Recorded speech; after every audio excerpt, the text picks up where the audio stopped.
Welcome back to the Denison Forum podcast. I'm Dr. Mark Turman, Executive Director of Denison Forum.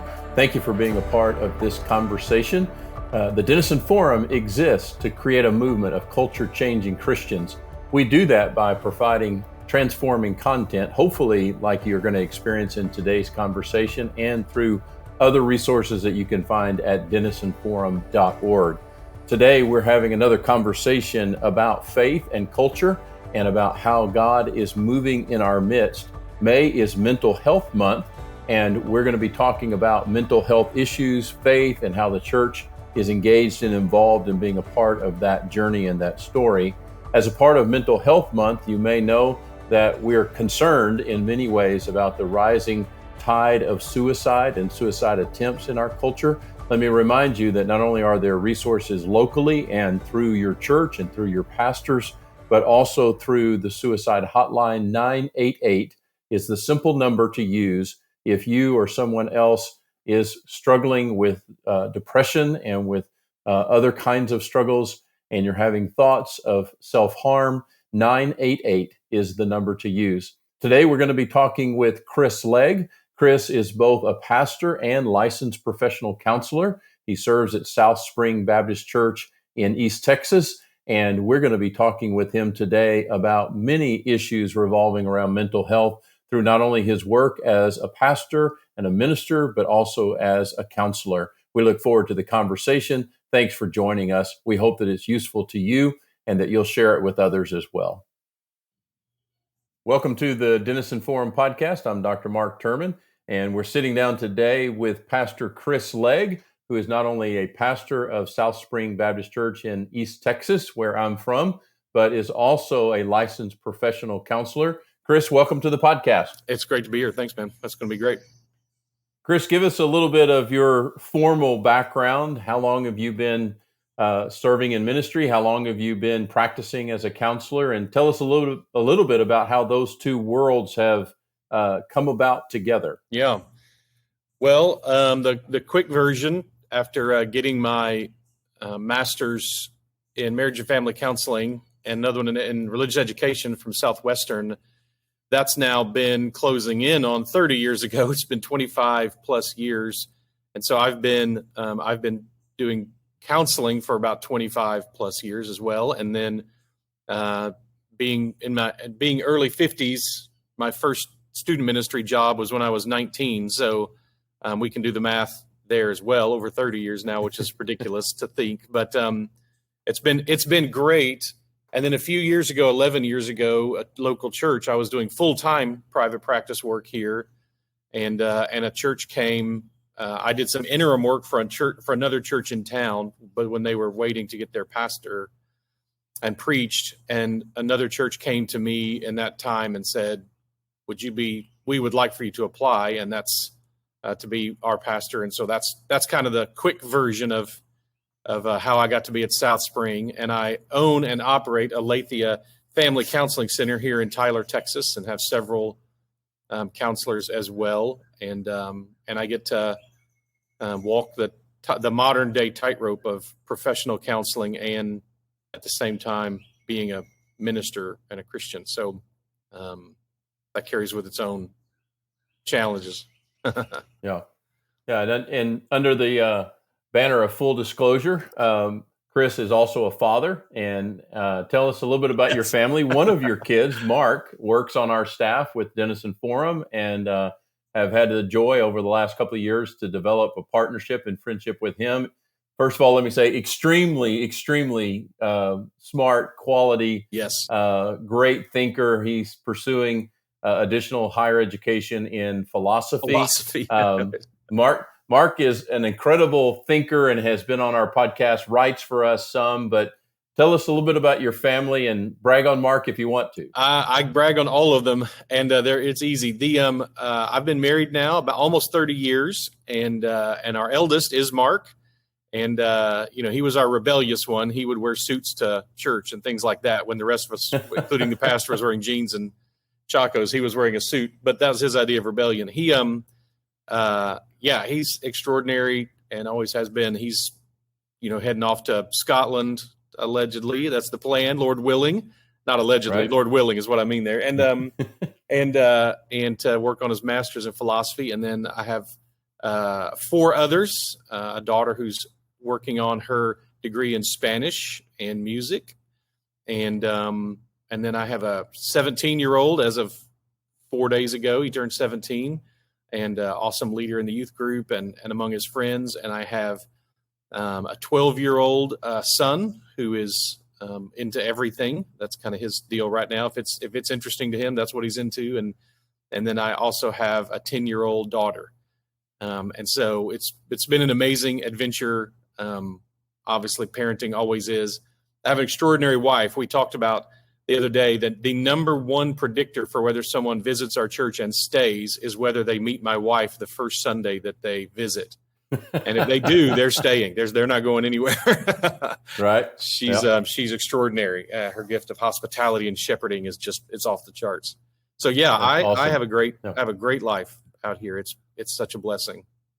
That's fantastic. And parenting, if nothing else, will certainly bring mental health issues into view, along with significant faith struggles, right? Absolutely. And, it's anytime you work with people, and parenting is just discipleship that neither one of you can escape. And right. it's the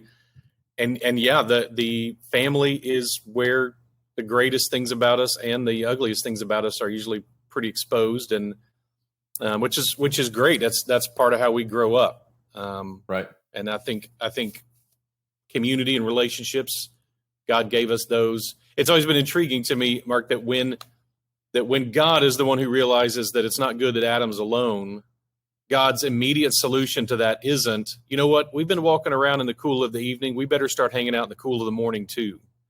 His solution is to create another person.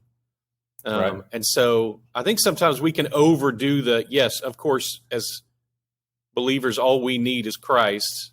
Literally all we need, as in we don't even need air or water. We're allowed to be dead as long as we have Christ, because then we're still alive. Yeah. But God's opinion seems to be that we need each other in order to have the abundant life that he has for us. And so when he sent out the 72, he sent them out in twos, I think, for a reason. It's a good parable. So as we're talking about mental health issues, we get to experience our own and others in community, especially family, but that's also where we find the comfort, the hope with Christ. So absolutely, it's an adventure every time. Should be. Yeah, I read a number of years ago, little excerpt in what used to be called Reader's Digest magazine, still around, but not seen by too many people as much anymore. But there was this little blurb in Reader's Digest that said, marriage will teach you about patience and kindness and forgiveness and gentleness and clarity and persistence and a whole bunch of other things that you wouldn't have had to learn if you weren't married. That's exactly right. That's right. And kids only accelerate that on steroids as well. So true. And like you said, being around people in any context, that's certainly true. But we're going to be dropping this podcast in the month of May, which has been designated as Mental Health Month. Okay. So we want to talk into some of those areas of your expertise. I wonder if we just might start with what you would give us as a definition of mental illness, or mental health. How does a person know, hey, am I just having a bad day, or do I really have something that might be diagnosable as a real quote unquote illness? I think, just in my journey, similar to yours through ministry and through life, we seem to be getting a lot more comfortable in some ways and in some places with the discussions of mental illness, and getting better, hopefully, at understanding the complexity of it, and the pathways for dealing with it, both from the context of faith, but also from the context of medicine and other avenues. But if somebody's wondering, hey, am I struggling with something that might actually be a mental illness, or is somebody in my family, in my circle of relationships, they're not just going through a hard time, or they're just not having a bad day or a bad week. This is something more than that. How does a person think about the definition of mental illness? Well, I'll unpack that, but I would also say It's not like this is a pass-fail type of exam. If what I tell people is if you suspect, if there's something that's chronically handicapping you or tripping you up in life, you don't have to have a diagnosis. It's okay to just get help and to go talk to somebody. And if you don't know or you suspect, then my recommendation, this may seem self-serving as a person who owns a counseling center, but my recommendation is talk to somebody, get help, talk to a counselor, talk to a pastor, talk to a close friend. That's back to that community thing. It's almost always a mistake to just try to only sit and think about it yourself. Pray about it, take it to God, and then take it to people who you know and trust and who have the expertise, if needed, to talk about it. But diagnoses are really, honestly, in my opinion, nothing more than shorthands. They don't create anything. They only describe something. They don't, whether you're diagnosed or not doesn't tell you that you have a mental illness or not. It's just a way for professionals to shorthand. It's like, at some point, paleontologists got tired of describing I found a skeleton with a really big head and really little arms and a big tail. And so they just give it a name. And so they call it T-Rex. And then they can say, I found a T-Rex. And so the same thing is true. If I say, I think someone is chronically depressed or has social anxiety or has an alcohol dependency, I'm not creating something. I'm just describing something, usually so that other professionals can talk about it more easily. Sometimes diagnoses are really scary and we're afraid of them. I mean, they can be abused, even in the Christian world and in the professional world. But what I would say is what you want to do is figure out what is not functioning well in your life and get the help to deal with it, whether it's diagnosable or not. But most things that are diagnosable, what it means is that you're experiencing something that the conditions around you don't demand. And so either you're experiencing something that the conditions around you don't exist, like a delusional disorder or a dementia disorder or schizophrenia or something like that. And each of these really is kind of a spectrum, as in you could have a very low level version of this and be very, very functional, or you can have a very powerful, overwhelming version of this and be very, very non-functional. And they're burdens that for whatever reason God allows us to bear. And that's always a tough question too. But so whatever that happens to be, those burdens, or an emotional, most people who have some diagnosis, it's an emotional disorder, like depression or anxiety. And so those are just, we all need to be able to have anxiety attacks. That's just a fight or flight response. And if a guy steps out of an alley with a knife, I need to have an anxiety attack. That's the body's way of giving me the energy to run or fight or whatever.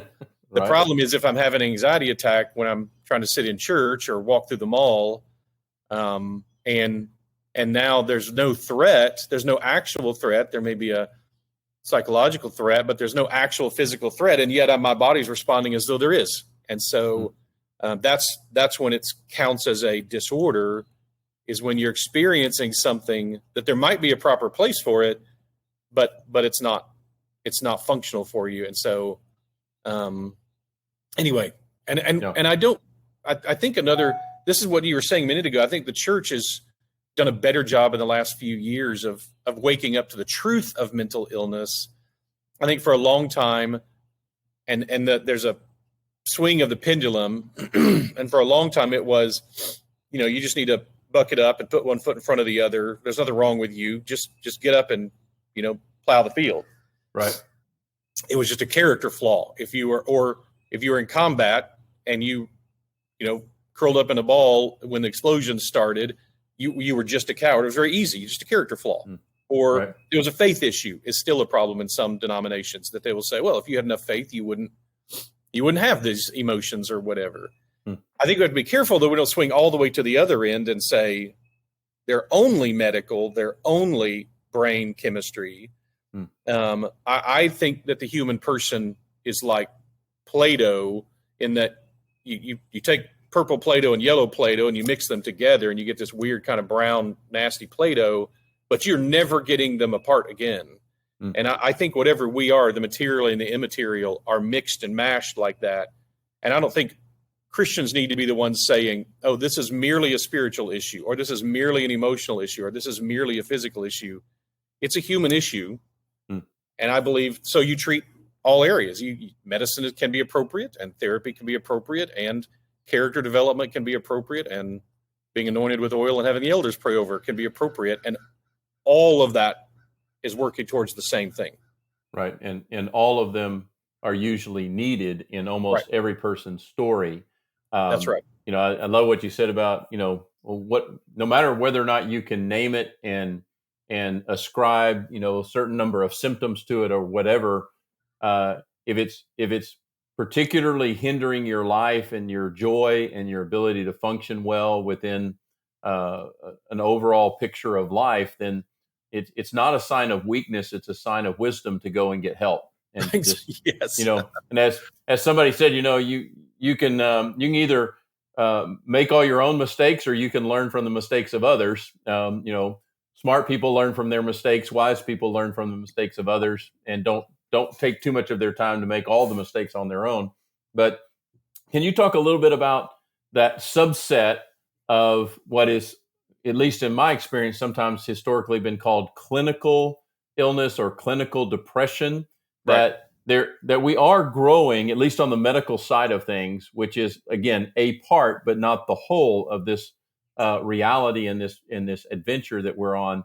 But they're just like, in my case, my body, for whatever, most of my life has produced too much stomach acid. And we finally figured that out about 30 years ago, that we can't really figure out why, but it just simply does. And I can take a small amount of medication on a regular basis and experience a much higher quality of life, even though nobody really knows why my body produces an overabundance of stomach acid, right? Yep.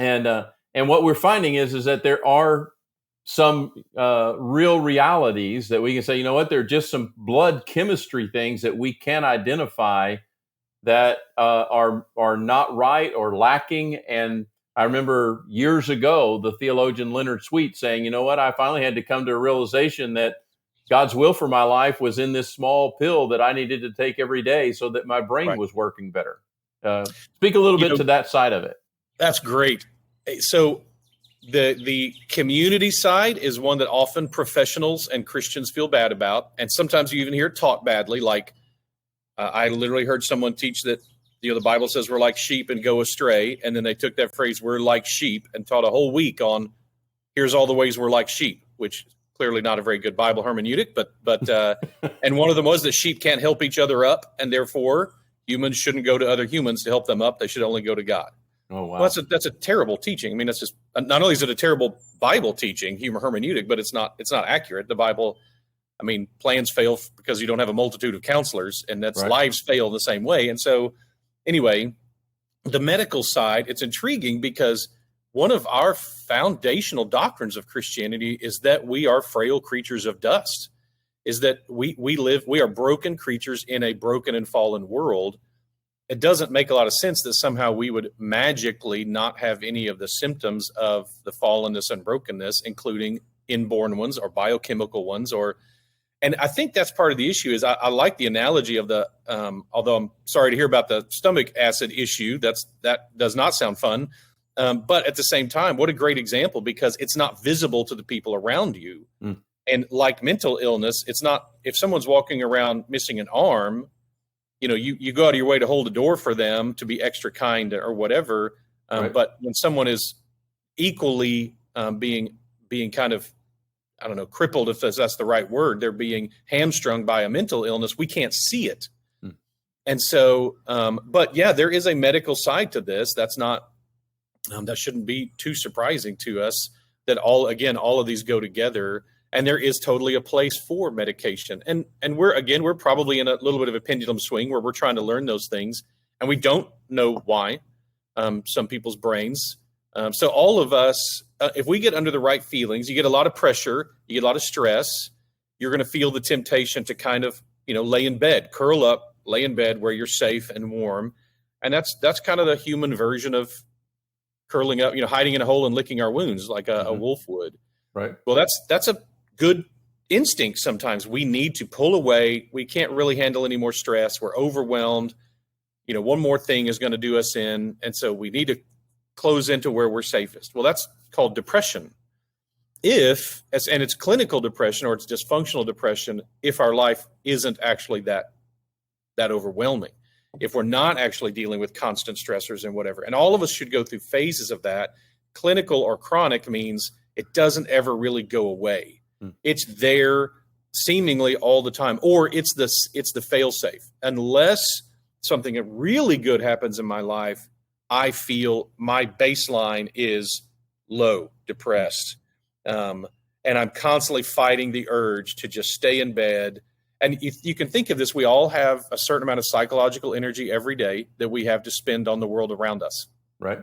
Part of what I like about the Jewish way of looking at a day is that their day starts in the evening.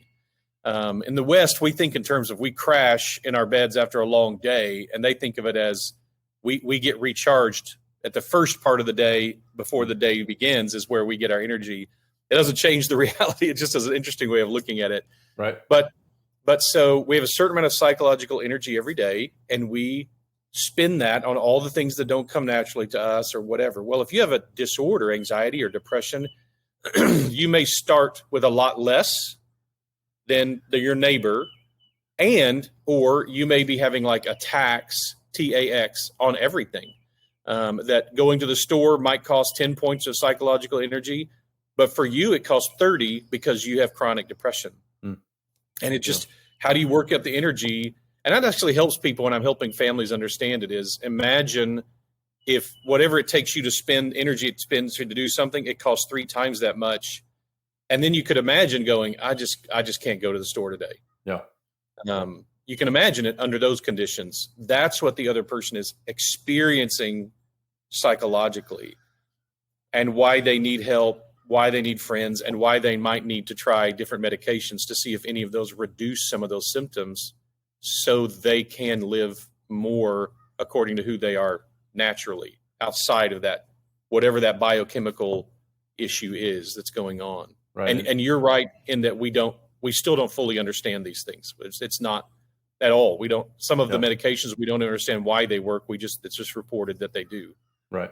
And that's true. Like I said, we sometimes, we're very, especially on our part of the world, very impatient, and we're like, well, we want a simple pill or an injection and make it go away and get me past it. And I don't have time to deal with the long-term complexities of it. Just get me past it. Right. Right. But speak a little bit about, I've read some of your writing in this area about just understanding, how prevalent, both, mental illness and emotional struggles actually are. That if you have 100 people in the room, it in some ways, when you're in this kind of area, it almost feels like, well, everybody has got something of, I would almost say biblical proportion. And we do obviously have this very big thing called a sin nature that we'll get to in a moment. Right. That as you referenced a minute ago, we are all broken people. Right. But it almost seems like when, you're turning on your computer, you're on various news sites, social media sites, that type of thing. You almost feel like, because of the amount of news that that's available to us, the kind of exposure we have from a digital environment, a news saturated age, it's almost alarming, and sometimes is alarming to feel like, it just is really out of control. And some of your writing, I read that, almost all of us are going to likely encounter a serious season, at least once or a few times in life, of real struggle with emotional, mental type of situations. We're going to get wounded likely, in some way, or we're going to go through some other kind of experience. But can you kind of give us a scope and scale, just so when we walk into a room with 20 people in it, or we walk into a room with 100 people or even 1,000 people for an event or a worship service, what can we kind of assume or know is kind of going on in the hearts and lives of people? It's Mark. It really, not surprisingly, it comes down to how you kind of define things. A couple of times I've done exactly that in our church. And those are on actually, if someone's listening at southspring.org, we keep it pinned near the top of our sermons. There's 2 sermons that I did on suicide and mental illness. And and at least one of those, and maybe in both of them, I actually said, okay, there's 500 people, 800 people in the room. Everyone who is medicated, who's receiving any psychotropic medication for attention deficit or depression or anxiety, or in the last year who has gone to a professional to talk about relationship stress and issues, or who takes sleep medication, etc., please stand. And it's funny because there's this slow movement as people legitimately think, oh, great, I'm going to be the only person standing. And at that, about 70% of the people in the room stood. Wow. So just that. And that's a normal church. I mean, I don't think our church is extraordinary in any way with this. 70 people already stood. And then I said, okay, how many of you think you're dependent on either alcohol, sugar, caffeine, or cannabis to get through the day? And then another 25% we ended up with about 5% still sitting. And I was like, and those were the 5-year-olds, right? Exactly right. Yeah. Those were the dishonest ones. And so those are the ones who have a lying problem. So it is the truth is that we all go through at minimum stages and phases of life where we are going to probably need some outside help. That may just be we need our friends to gather around us and kind of hold us close. It may just be we need to talk to a close, another couple friend or something. But when you start adding up all the different things that we run into in life, and I mean, as we say, no one gets out of this life unscathed. I mean, no one gets out of it alive, that's for sure. And so that whole concept of the trauma we've experienced. I was impressed to discover at one point that a huge percentage of the women who were coming to counseling with me were post-abortive. And I had never been trained on post-abortion trauma counseling. Right. And so I realized in the timelines that I do with my clients, I began to discover that the vast majority of the women who I was working with had experienced an abortion in their life. And here was an issue that I didn't know how to talk through with them.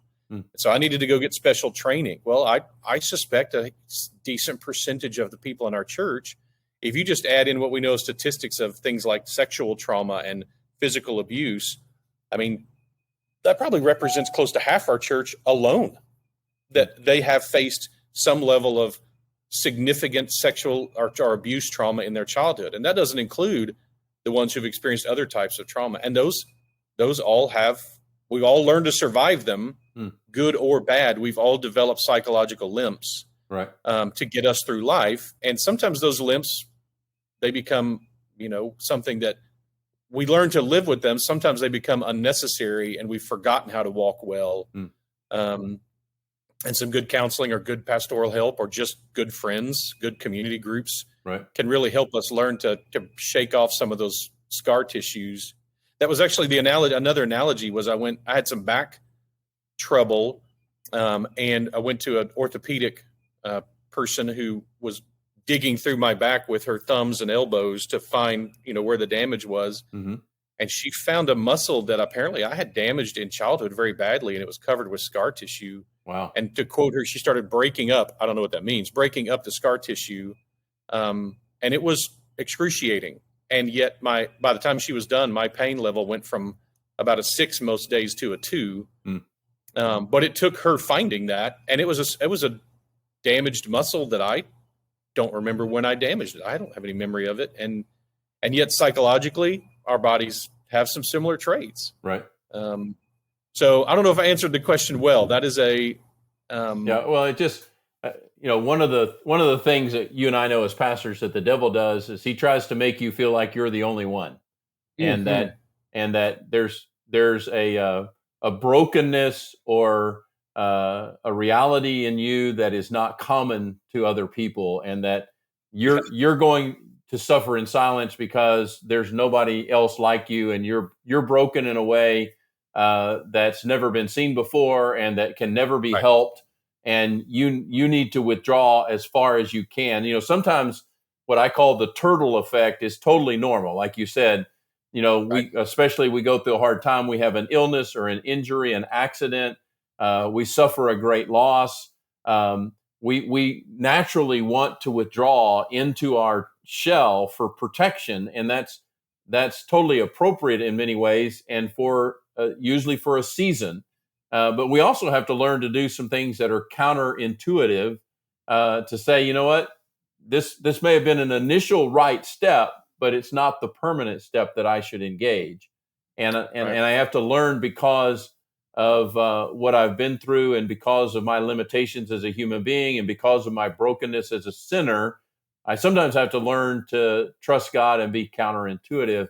So that's where I want to kind of bring the conversation around to, which is the unique intersection, particularly that you are living out, the intersection between faith and mental illness and mental health care. And what are you seeing going on in that aspect? Some people would say, as you have said on a previous occasion, you know what, this idea that you can just pray it away is really, really off the mark, and is really actually creates more struggle and more pain. But there is a unique and actually beautiful dynamic between specific and intentional kind of mental illness intervention and counseling, and also the life of faith. It's also wrong to go the other way and to look at your church or to look at your pastors and to say, well, if my pastors were better, they could solve these issues for me without me going to the other, right? Right. And so speak to that a little bit, this intersection, and what you're seeing even more recently in the intersection between faith, theology, and mental health, mental illness. Yeah. Well, it is my opinion that God's truth never comes in conflict with God's truth. And so if something is true from a psychological or scientific perspective, it's not going to ever be in conflict with some other truth of God's. It's always going to integrate, because truth is truth. And so what I think what we're learning is that they do integrate. There is an intersection, and that there doesn't need to be. Of course, there's going to be theoretical conflicts. There's going to be, the secular mindset is often going to be somehow in conflict, like that the secular world has gone to the purely physical. There is nothing spiritual. There is nothing outside of the physical brain and biochemistry. Well, as a Christian, I disagree with that. But that doesn't mean there's not stuff to learn there. But I think what's healthy and what's really good is that even though there are going to be clashes, and there's going to be disagreement, and there's going to be different viewpoints that we run into, they don't need to clash at the healthiest level. The truth is that we've discovered that faith things, prayer, and those kind of things do impact mental illness, and they do help with certain things. And of course, God has the authority and right to just cure us whenever he feels it's the right thing to do. And every once in a while you see that. I think one of the most odd, interesting versions of that ever was a gentleman who I saw who he had about 4 different diagnoses, and he was convinced that God had healed him, but only of one of them. That God just took it away and was like, yeah, you know what, you're overburdened, and I'm going to take this away from you. And then I'm going to continue to walk you through the other 4. And like that, I mean, certainly that would be within God's prerogative to do. And so I do think we should pray and ask God, like the Apostle Paul did, to remove whatever his thorn was. And at the same time, we are children of flesh. So long as we're living in this world, the flesh does not follow us to heaven, and yet it is still a part of our lives here. And the flesh is that weak little kid inside of each of us that just wants to feel better. I just want to feel better right now. And what would make me feel better right now is my sugar addiction or my alcohol addiction or my pornography addiction. Engaging in that would make me feel better right now. And the flesh doesn't care how you feel better. It just wants you to stop being lonely, stop being angry, stop being sad, stop being cold, whatever. hungry. And so and Jesus teaches us, though, that that's not sufficient. The Apostle Paul certainly does that. We can't trust the flesh in us, even though it's there. And we need to engage with healthy and right moral decision making across the board. It's not surprising, of course, that there can be addictions that aren't unhealthy or sinful inherently, but that can become an idol, something we look to comfort us in place of God, or look to offer us guidance in place of God. But what I've discovered is that healthy Christ following is typically going to be also the healthiest route for every area of our lives. And so they integrate really well, and vice versa. Very often making healthy choices in life guide us towards the one who created the world that made that healthy. And so I think there is a powerful integration, and more churches, as more and more churches have counseling centers and things like that. And yes, there's going to be conflict and trouble and difficulties as we face the way the world is trying to disintegrate these things. As if we are trying to integrate them. Of course, that's going to create conflict. But I think what's cool right now, what's fun for me as a Christian and as a psychologist or as a therapist right now, is that I think we're on the right track. I think there's mistakes being made for sure, but I think by integrating these ideas, yes, you need Chuck Swindoll years ago. Chuck Swindoll in one of his books referenced that when James says, "Go to the elders, have them pray over you and anoint you with oil," what a lot of people don't realize is that oil was considered medicine then. There was just like it is for a lot of evangelicals today, right? Yeah. And so the essential oil movement, has kind of reintroduced that in some ways. But that Swindoll said probably the correct interpretation of that passage is go to the elders, have them pray, and take your medicine. And as if there's not some conflict between those. And I firmly believe there isn't. Just like Jesus models healthy boundaries, time alone, time with friends and community. He models all of this so well for us. And so it's an intriguing time to be in this crossroads for several reasons, but this is certainly one of them, and an encouraging. Well, and particularly, most of the people that are likely listening to our podcast are people of faith, would be a pretty good expectation. But also this expectation of that God's will is not necessarily for us to be perfectly healthy in all respects on this side of heaven. We, as you mentioned, we certainly know that Jesus went around doing good, and he spent a great amount of his time healing people of all different kinds of situations. But then we also know that, I have to remind people, when I was pastoring in my church, every single one of those people that Jesus healed, and even people he resurrected, 2 or 3 of them that we read about, Lazarus being the most familiar one, Lazarus still died later on. And that's right. And what happened when he either got sick, or he had an injury, or he just got old? What happened when he died? I mean, there probably was, at least for a while, the expectation that, well, he's never going to die. But he ended up dying, as did all these other people who were healed. And then I remember years ago, my pastor preached this sermon, and the part of the text was about this little bitty vignette out of the Apostle Paul's writing, where he says, "I left Trophimus sick in Miletus," which was Trophimus was one of his friends, one of his ministry team.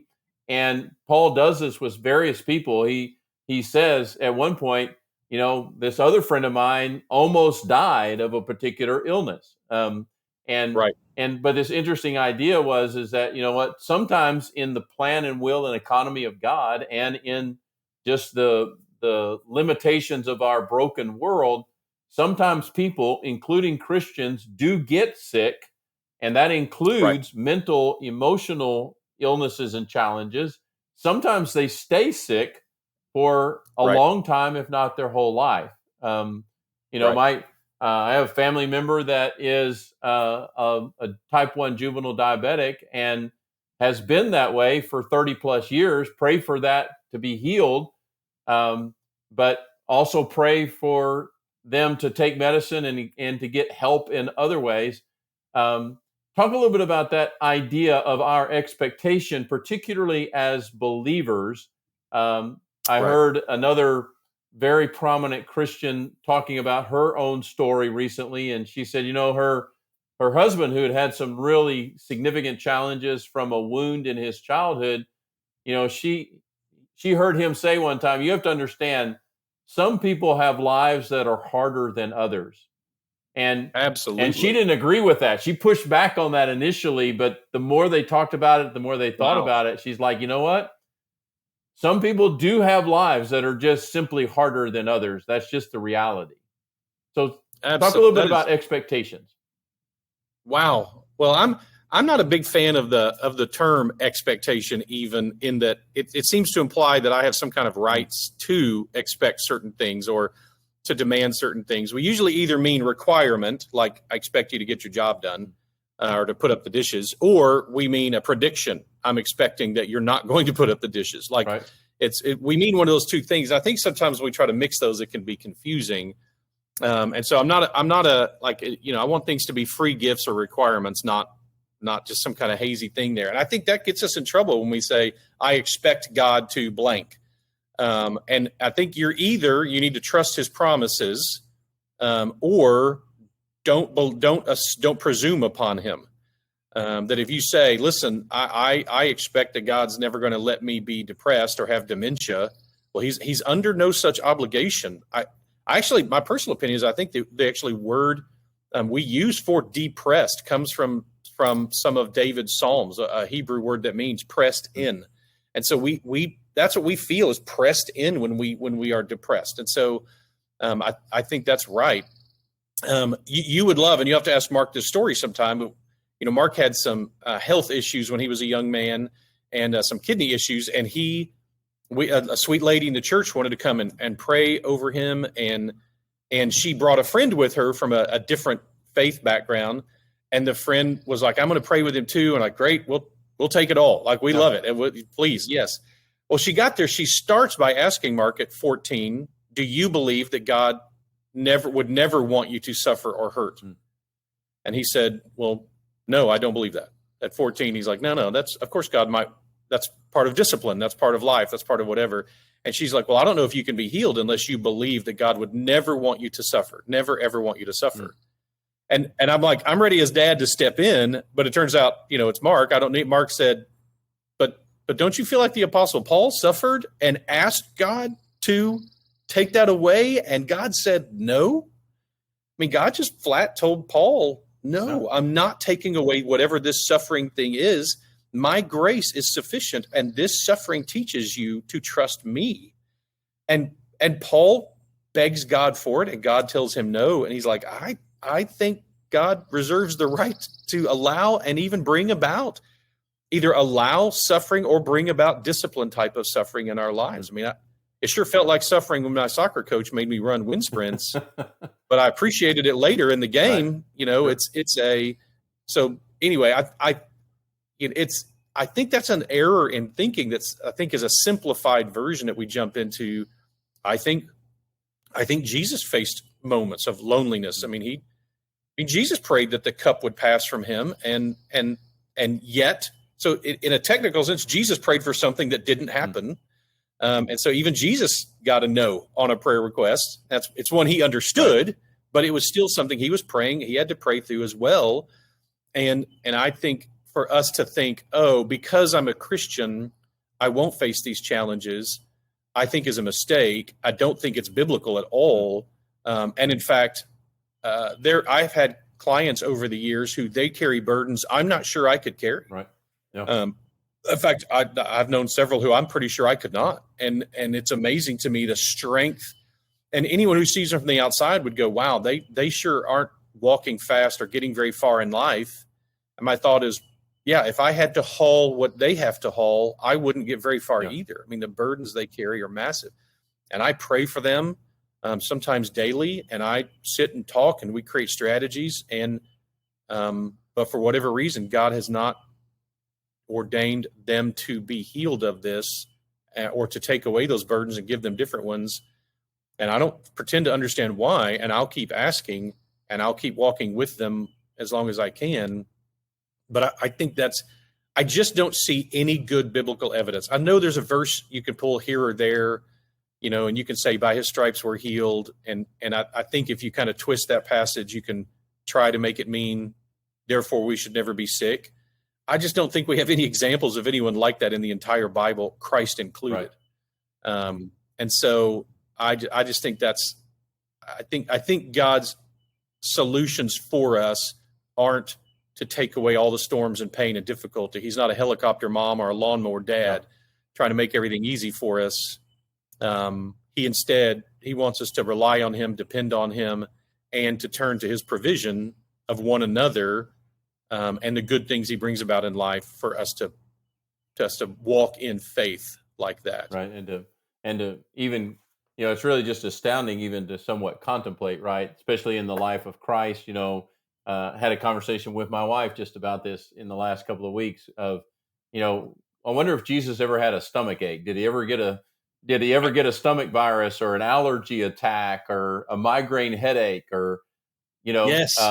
Any of those kinds of things. And I would expect that he did, in terms of fully identifying with us.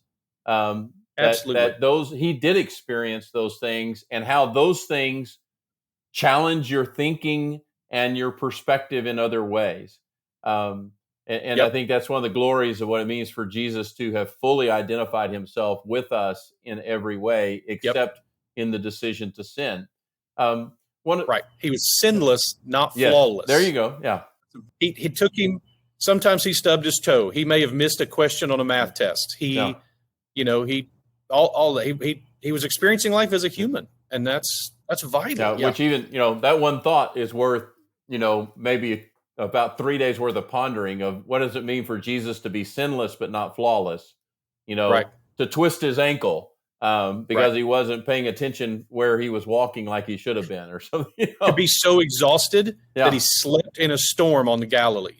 Yeah. I've been in a storm on the Galilee. I was not tempted to fall asleep. Yeah. And how exhausted do you have to be able to do that, right? Right. So Absolutely. Speak a little bit. We talked about, obviously the real, all truth is God's truth, and God is at work in all kinds of ways that are beyond some of which are in our comprehension, some are beyond our comprehension. But the intersection of pursuit of a faith life that is anchored in the Bible and anchored and centered around the person of Christ, an openness and a pursuit even of both medical and mental health counseling resources where you've spent a great deal of your time. Talk a little bit about just the practice, engagement, rhythm of why is the local church a part of the strategy here? Oh, wow. And you and I would unhesitantly say to people, you need the church.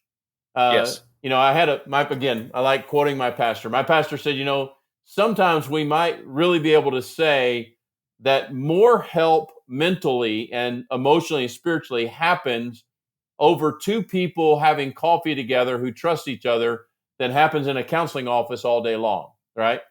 And there's an element in which that's true. I would tell people all the time when they came to join our church, you need to be in this church regularly, developing relationships and experiencing rhythms of faith, because you're going to find out when you're here that you're not crazy, that you're not the only one. Or you're just as crazy as the rest of us. Or you're just as crazy as the rest of us, which is weirdly comfortable in its own right. Yes.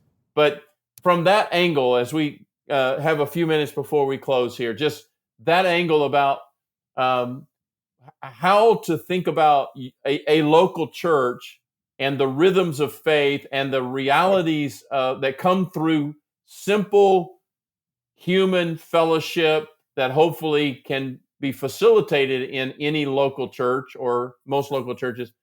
Talk about that. Just talk about how that is so vital, because one of the real plagues that we see and that you and I talk about all the time is just the plague of isolation. So you probably saw the report that just came out about isolation and loneliness. Yeah. It is as hard. It's as dangerous as smoking. Yeah, right? Smoke exactly. Yep. Like, I think you guys had an article that was exactly about that. Yeah. It was a fascinating read. It's always fascinating when someone in the world catches up to a truth that we've known about for 3,000 or 4,000 years in the Judeo-Christian ethic. Right. It's breaking news for them. But it's not good that man is alone. That's breaking news, apparently. Right. But what I would say is, and the way I would respond, what your pastor said is exactly right. I would just say that there's no dichotomy. Yes, mental health may be really well fed by and fed more powerfully by a coffee with a friend. That's not in competition with also talking to a doctor, talking to a therapist. I think that's a habit. There's a church that I've done training with before, and their mindset is a little bit of, if you go outside of the local church to get help, that means the church has failed. And I just said, I think your definition of the church is way too small. I think when I go to a surgeon who is a Christian, I'm going to the church. The church is made up of God's people, not God's property. Anyway, so I think that is it's healthy for us to reach out to one another in that but when we invite people to join our church at South Spring, we say, if you would like to join our dysfunctional family, then here's how we go through that process. Right. And I'll tell people, I hope it's not an abusive family. I don't know, there's no abusive people in here, but my prayer is that we're never an abusive family. My prayer is that it's a safe place, and we work hard to create that. But also, we are dysfunctional. It's a whole bunch of dysfunctional people coming together. That's probably going to lead to a dysfunctional community. Right. But dysfunctional doesn't mean it's not good. It is what we need. We need each other, and we need that. And all of those, in my mind, again, they integrate. Why would you say, well, do I go to therapy or do I go to small group? Well, yes. Yeah. Do I go to the regen type ministry that we have at our church to work through discipleship and addiction together? Or do I go talk to the pastor? Well, yeah, let's do those. Yeah. And should I go to the movies with my friends and coffee with my friends? And should I take my wife on a date and go walking with my kids? Yes, every one of those are bricks in a building, and neither one replaces the other one. We need all of those. And what we discover is the more of those we have in our life, the more likely we are to be thriving. And so no matter who runs the study, if the Christians run the study, we discover people who engage with other people all the way from my own family to my neighbors, my friends, and all the way to professionals, or whether the world. I've always loved that every time you get a secular study on what non-medically treats depression, and this has stopped being done because they keep getting the same answers. It turns out prayer and religious behavior and community are two of the most powerful non-medical ways to fight even depression. And that I think that doesn't fit with the zeitgeist, the mindset of the time, that it's all just brain chemistry in the secular world. And we're going, yeah, those are vital. God made us that way. And then because of the fall, I think we may need medical help, or because of our own sin or dumb behavior, or other people's sin or dumb behavior, or just living in a kind of a jacked up world, we need all of this. And the church offers an opportunity to integrate all of those that apparently, based on that study, no one else is doing. Right. I mean, when I ask people, what communities are you involved in this area? It's church or nothing. There's not hardly, I go to work, my friends are at work. Where else? Well, that's it. Yeah. And so the world has lost, really, really depleted its ability to unite us. And we're now left with, we desperately need the local body. And just recently in our community, we had a pastor take his own life, which is a whole other conversation. Right. But the part I want to focus on is about a dozen churches stepped up and have been supplying support for that church and its people now for several weeks, providing meals, hosting the family, providing the children's ministers the next few weeks in the church for them, saying, we're sending our people to take care of your kids so all of you can be together. And just all of this. And the wife his wife at the funeral sent a note for someone to read on the stage. And what the note said was, I have never seen the bride more radiant. Wow. And it is unfathomable that people have to face those kind of moments without a community and without a redeemer. Right. And so, as we talked about, when you're discussing with someone the problem of suffering, which is hard and horrible, that there's suffering in the world, taking God out of that picture does not reduce the suffering. It just reduces the potential for redemption of the suffering. Right. And so we need all of that. And my life is built around the idea that those are not in conflict. I don't have to choose between those. And in fact, the church very often helps me get the medical or mental health that practice that I need. And those things integrate. I think they integrate very well. Again, I don't know how long that can last from the world's perspective, the way it is integrated now, and choices may have to be made. But I do think they dance well and harmonize well. Absolutely. And like I said, just being real honest with ourselves that we are complex beings and we live in a complex world. And yes, and there's a lot of pathways and portals that we have to understand and pursue simultaneously. It's not. Right. It's a multifaceted kind of reality. Thanks, Chris. Just I'm going to give you the last word. Just such a good word. Is there anything I didn't ask you that you really want to make sure that our folks hear? Wow. No, I mean, Mark, I think we covered the bases. What I would tell people is the reminder always is there are people who would love to help, whether they're paid or not, whether they're professionals or not. Most of us need some professionals in our life at some point, and don't hesitate to do that. All of us need friends and family and community. We're wired to require that, and when someone is struggling in isolation, what I would say is it's not necessary to struggle in isolation. So whether you're a lead pastor or any other role in the body of Christ, if you're right now saying, I'm struggling, you're not alone. You can get help, reach out. I know, Mark, they could reach out to Denison Forum. They could reach out to us at our website is aletheacounseling.com. They could reach out to me at South Spring, whatever. We can help you find whatever it is, professionally and or community wise. We would love nothing more than to help you find that. It's what God intended. I believe that's part of his abundant life. Mark 10 has that great passage where Jesus talks about those of us who give stuff up for the faith. He replaces them 100 times over with mothers and brothers and sisters and lands and yes, persecutions. And so those are all integrated. I think we all need dozens, if not hundreds, of mothers and brothers and mentors and friends in our lifetime. And God has a provision for that through his church. Absolutely. So I think it's fun. It's cool to be a part of it. Absolutely. Thank you for the conversation and for the work that you're doing with Christ and for the kingdom. It's just great to get to partner with you. And we hope that this podcast will be beneficial to our audience. And as I always say to our folks, if this is helping you, let other people know that it's helping by sharing it with them, pointing them to the Denison Forum podcast, to the Denison Forum website, and also, as Chris said, to South Spring Baptist Church, Aletheia Counseling Center. Even if you don't live in the area, you can still digitally get assistance from us and from Chris and his works. We can help. That's the great thing about technology in many ways, is we can help people no matter where they are. And so we appreciate our folks tuning in. If you would rate and review us.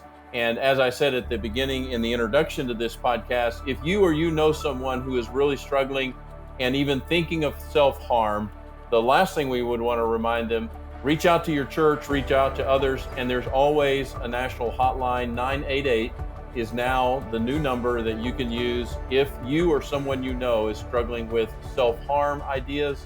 That's the suicide prevention hotline. That's a resource to be aware of as well. Thank you for this conversation, and thank you for listening. This is the Denison Forum podcast.